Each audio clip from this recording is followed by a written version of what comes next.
ہم لوگ پہلے اپنے کو ٹھیک کریں اور پھر اس کے بعد ہمارے کہنے میں اثر پیدا ہوگا۔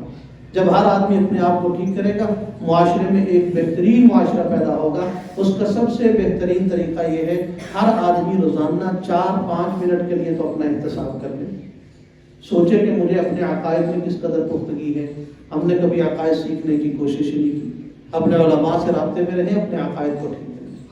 پھر شام کو یہ بھی سوچے کہ جو اسلام نے اعمال کا مطالبہ کیا تھا، آج 5 نمازوں میں نے کتنی ادا کی، کس طریقے سے پڑھی۔ زکوٰۃ کا حکم تھا، میں نے اس سال پوری دی ہے نہیں۔ اب رمضان مبارک آئے گا، میں نے رمضان کی تیاری کیا کی ہے؟ ہم رمضان کی تیاری کرتے ہیں، کھجوریں خرید لیتے ہیں، اور اسی طرح سحری افطاری کا انتظام۔ بھئی ہم نے تو کھانے پینے کا انتظام کیا، روزے کا انتظام تو نہیں کیا کہ جو رمضان میں قرآن کریم پڑھنا ہے اس کی مشق ہو رہی ہے، جو تراویح پڑھنی ہے اس کی کوئی عملی مشق ہو رہی ہے۔ جناب رسول